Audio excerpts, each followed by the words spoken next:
ಹುಷಾರಿರ್ಲಿಲ್ಲ. ಅವನಿಂದಾನೇ ಸ್ವಲ್ಪ over stress bus ಥರ ಆಗಿ ನಾನು ಹಾಸ್ಪಿಟಲೈಸ್ ಆಗಿದ್ದೆ 1 ಮಂತ್. ಅದಾದಮೇಲೆ ಹುಷಾರಿಲ್ಲದೆ ಇದ್ರು ನಮ್ಮ ಮನೆಗೆ ನೋಡೋಕೆ ಬಂದೆ ಅಂತ ನೋಡಿ ಬಲವಂತವಾಗಿ ಬಾಗಿಲು ತಗ್ಸಿ, ನಾನಿರೋದು ಒಬ್ಬಳೆ, ಯಾರೂ ಇಲ್ಲ.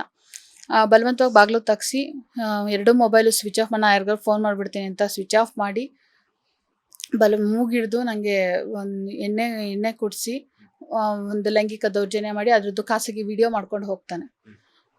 ಅಂದರೆ ನಂಗೆ ಅದೆಲ್ಲ ಗೊತ್ತಾದ ಏನಿದು, ಏನು ಮಾಡ್ಕೊಂಡಿದ್ದೆ, ಡಿಲೀಟ್ ಮಾಡಿದೆ ಅಂತ ಅಂದ್ಬಿಟ್ಟು ಹೋಗೇ ಬಿಟ್ಟ. ನನ್ನನ್ನು ಹುಷಾರಿಲ್ಲ ಅಂತ ನೋಡೋಕೆ ನೀನು ಕನ್ಸನಿಂದ ಬಂದಿದ್ರೆ ಕೂತು ಸ್ವಲ್ಪ ಹೊತ್ತು ನೀನು ಸಮಾಧಾನವಾಗಿ ಮಾತಾಡಬೇಕಾಗಿತ್ತು. ಹೆಂಗಿದ್ಯಾ, ಏನಿದೆ, ಯಾಕೆ ಹಿಂಗಾಯ್ತು, ನಿಂಗೆ ಅದಕ್ಕೆಲ್ಲ ಟೈಮ್ ಇರುತ್ತೆ, ನಿಂಗೆ ನನ್ನ ಮೇಲೆ ಇಷ್ಟೇ ನಾನು ನಿಂದು ಇದು ಅಂತ ಅಂದ್ಬಿಟ್ಟು ನಾನು ಅವ್ನಿಗೆ ಪ್ರಶ್ನೆ ನೋಡು, ನಾನು ಹಿಂಗೆ ಹೋಗ್ತೇನೆ, ನೀನು ಮಾಡಿರೋದು ಮಹಾನ್ ದೊಡ್ಡ ತಪ್ಪು. ಫಸ್ಟ್ ಆಫ್ ಆಲ್ ನೀನು ಒಂದು ಫೋನ್ ಮಾಡಿ ವಿಚಾರಿಸ್ತಾ, ಹಿಂಗೆಲ್ಲ ಮಾಡೋಗಿದ್ಯಾ, ವಿಚಾರಿಸ್ತಾ ನೀನು ಹೆಂಗಿದ್ಯಾ, ಸತ್ತಿದ್ಯಾ, ಬದುಕಿದ್ಯಾ, ಅದರಿಂದ ನೀನು ಹೆಂಗಿದೆ ಇವಾಗ ಆರೋಗ್ಯ, ಒಂದಾರು ವಿಚಾರ ಅವೆಲ್ಲ ಇಲ್ವೇ ಇಲ್ಲ ಆ ಮನುಷ್ಯನಲ್ಲಿ. ಅದಕ್ಕೆ ನಾನು ಇನ್ಫಾರ್ಮ್ ಮಾಡೇನೆ ಇವತ್ತು ಕಂಪ್ಲೇಂಟ್ ಕೊಟ್ಟೆ. ಮೇಡಮ್, ಮಾತಾಡ್ತಾ ಇನ್ನೊಂದು ಮಾತನ್ನ ಹೇಳಿದ್ರಿ, ಸಾಕಷ್ಟು ಬಾರಿ ಹಲ್ಲೆ ಆಗಿದೆ, ಅದ್ರ ಜೊತೆಗೆ ನಾನು ಅವರ ಕಿರುಕುಳವನ್ನ ತಡ್ಕೊಳಕ್ ಆಗ್ತಿದ್ದಂಗೆ ನಿಮ್ಮ ಒಂದಷ್ಟು ಫ್ರೆಂಡ್ ಸರ್ಕಲ್ ಹಾಗೇನೆ ಅವರ ವೈಫ್ಗೂ ಸಹ ಕಾಲ್ ಮಾಡಿ ಹೇಳಿದೆ ಅಂತ. ಅವ್ರ ವೈಫ್ ಕಡೆಯಿಂದ ಏನ್ ರಿಯಾಕ್ಷನ್ ಬಂತು ನಿಮ್ಗೆ ಅಂತ? ಬಿಕಾಸ್ ಅದಕ್ಕೆ ಅವರು ನಿಮ್ ಮೇಲೆ ರೇಪ್ ಅಂಡ್ ಅಟೆಂಪ್ಟ್ ಎಲ್ಲ ಮಾಡಿದಾಗ್ಲೂ ಕೂಡ ನೀವು ಅವ್ರ ಜೊತೆ ಸಂಪರ್ಕದಲ್ಲಿದ್ರಿ. ಈ ಮನೆಗೆ ಶಿಫ್ಟ್ ಆದ್ಮೇಲೂ ಕೂಡ ಅವರು ನಿಮ್ ಮನೆಗೆ ಬರ್ತಿದ್ರಿ, ನೀವು ಅವ್ರ ಮನೆಗೆ ಹೋಗ್ತಾ ಇದ್ರಿ. ವೈಫ್ ಏನ್ ಹೇಳಿದ್ರು, ಮನು ಅವರ ವೈಫ್ ನಿಮ್ಮ ಹತ್ರ ಅಂತ? ಸರ್, ನಾನೇ ಫೋನ್ ಮಾಡಿ ಹೇಳಿದಾಗ ಈ ವಿಷಯನ ಮೊದಲೇ ಹೇಳ್ಬೇಕಾಗಿತ್ತಲ್ಲ ಅಂತ ಅಂದ್ಲು. ಮೊದಲೇ ಹೇಳ್ಬೇಕು ಅಂತ ಅಂದ್ರೆ ಅವ್ನು ಬಿಡ್ತಿರ್ಲಿಲ್ಲ, ನಾಯಿ ಹೊಡ್ದಂಗೆ ಹೊಡಿತಿದ್ದ. ನಾನು ನಿಮಗೂ ವಿಷ ಕುಡಿಸ್ಬಿಡ್ತೀನಿ ಅಂತ ಹೆದರ್ಸೋನು, ಒಂದ್ಸತಿ ನೀನು ಕಾಲಿಡ್ಕೊಬಿಡ್ತೀನಿ ಕ್ಷಮಿಸ್ಬಿಡ್ತಾಳೆ ಅಂತ ಅನ್ನೋನು. ಒಂದೊಂದ್ಸತಿಗೆ ಒಂದೊಂಥರ ಹೇಳಿ ನನಗೆ ಬ್ಲ್ಯಾಕ್ ಮೇಲ್ ಮಾಡಿ ಹೇಳಕ್ ಬಿಟ್ಟಿರ್ಲಿಲ್ಲ ಇಷ್ಟು ದಿನ.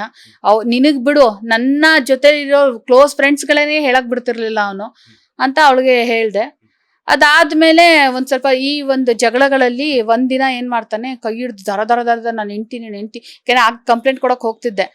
ಕಂಪ್ಲೇಂಟ್ ಇಂದ ರೇಪ್ ಮಾಡಿದ್ದು ಅಂತ ಅಂದ್ರೆ ಅದು ಎಫೆಕ್ಟ್ ಆಗತ್ತಲ್ಲ, ನಾನು ಹೆಂಡ್ತಿ ಅಂತ ಒಪ್ಕೊಂಡ್ಬಿಟ್ರೆ ಅವಾಗ ಶಿಕ್ಷೆ ಕಮ್ಮಿ ಆಗುತ್ತೆ ಅಂತ ಅಂದ್ಬಿಟ್ಟು ನಾನು ಹೆಂಡ್ತಿ ಅಂದ್ಬಿಟ್ಟು ಕೈ ಹಿಡ್ದು ಎಳ್ಕೊಂಡು ಕಾರಲ್ಲಿ ಕರ್ಕೊಂಡು ಹೋಗ್ಬಿಟ್ಟು ಅವ್ರ ಮನೆ ಹತ್ರ ಅವ್ನ ಹೆಂಡ್ತಿನ ಹತ್ತಿಸ್ಕೊಂಡು ಕಾರಲ್ಲಿ ಕೂತ್ಕೊಂಡು ಫುಲ್ಲು ಅವ್ನ ಹೆಂಡ್ತಿ ಮುಂದೆ ನಾಯಿ ಹೊಡ್ದ, ತಲೆ ಮೇಲೆಲ್ಲ ಸಿಕ್ಕಾಬಟ್ಟೆ ಹೊಡ್ದ.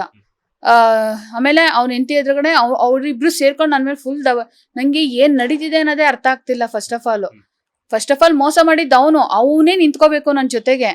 ಇವತ್ತು ಅವ್ನ ಹೆಂಡತಿ ಮುಂದೆ ನನ್ನನ್ನು ಅಷ್ಟು ಕೀಳಾಗಿ ನೋಡ್ತೀಯಾ, ಅವಳು ಮಾತಾಡ್ತಿದ್ದಾಳೆ ಕೆಟ್ಟ, ಇವನೂ ಮಾತಾಡ್ತಿದ್ದಾನೆ. ನಂಗಂತೂ ಜೀವನ ಸಾಕಾಗ ಅನ್ಸಿ ನಾನು ಮತ್ತೆ ಒಂದು ಅವಾಗ್ಲೇನೆ ಮತ್ತೆ ನಾನು ಸುಸೈಡ್ ಮಾಡ್ಕೊಂಡಿದ್ದು.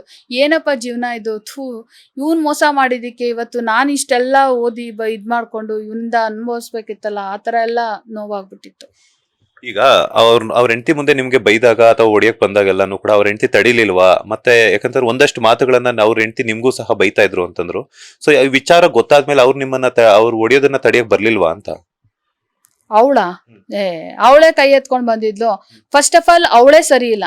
ಅವಳು ಸರಿ ಇದ್ದಿದ್ರೆ ಇವತ್ತು ನನ್ನ ಜೀವನ ಹಾಳಾಗ್ತಿರ್ಲಿಲ್ಲ. ಅವಳು ಯಾವಾಗ್ಲೂ ಮನುಗೆ ಹೇಳೋಳಂತೆ, ನೀವು ಹೊರಗಡೆ ಏನ್ ಬೇಕಾದ್ರೂ ಮಾಡ್ಕೊಳ್ಳಿ, ಮನೇಲಿ ನನ್ನನ್ನ ಚೆನ್ನಾಗಿ ನೋಡ್ಕೊಂಡ್ರೆ ಸಾಕು, ಇಷ್ಟೇ ಹೇಳ್ತಿದ್ಲಂತೆ ಅವಳು ಯಾವಾಗ್ಲೂ. ಅದನ್ನ ನಂಗೆ ಯಾವಾಗ್ಲೂ ಅವ್ನು ಹೇಳೋನು. ಮತ್ತೆ ಅವಳು ಆ ಹೇಳಿಕೆ ಕೊಟ್ಟಿರೋದು ನನ್ನ ಸ್ನೇಹಿತರ ಹತ್ರ, ಆ ಹೇಳಿಕೆ ಅದು ಕೂಡ ಸಾಕ್ಷಿ ಇದೆ. ಅವ್ರು ಏನಾದ್ರೂ ಮಾಡ್ಕೊಳ್ಳಿ, ಮನೇಲಿ ಚೆನ್ನಾಗಿದೆ ಸಾಕು ಅನ್ನೋ ಒಂದು ಹೇಳಿಕೆನೂ ಕೂಡ ಇದೆ, ಆ ಸಾಕ್ಷಿ ಇದೆ ನನ್ನ ಹತ್ರ.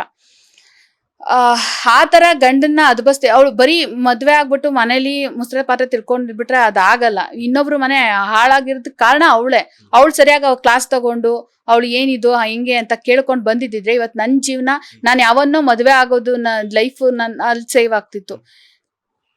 ಈಗ ಯಾರನ್ನ ಹೊಣೆ ಮಾಡ್ಬೇಕು, ನಾನು ಹೊಣೆ ಮಾಡ್ಕೋಬೇಕು, ಅವ್ನ್ ಬಂದ್ ನನ್ನ ಲೈಫ್ ಹೊಣೆ ಮಾಡ್ಕೋಬೇಕು. ಏನ್ ನನಗಂತೂ ಒಂಥರ ಲೈಫೇ ಒಂಥರ ಸ್ಮಶಾನ ಆದಂಗ ಆಗ್ಬಿಟ್ಟಿದೆ. ಲೇಟೆಸ್ಟ್ ಹಾಗೂ ಇಂಟ್ರೆಸ್ಟಿಂಗ್ ಸುದ್ದಿಗಳಿಗಾಗಿ ಬಾಸ್ ಟಿವಿ ಕನ್ನಡ ಚಾನೆಲ್ನ ಸಬ್ಸ್ಕ್ರೈಬ್ ಮಾಡಿ, ಹಾಗೆಯೇ ಬೆಲ್ ಐಕಾನ್ ಪ್ರೆಸ್ ಮಾಡಿ. ಇದರ ಜೊತೆಗೆ ಫೇಸ್ಬುಕ್, ಇನ್ಸ್ಟಾಗ್ರಾಮ್, ಎಕ್ಸ್ ನಲ್ಲೂ ಮಿಸ್ ಮಾಡದೆ ಫಾಲೋ ಮಾಡಿ.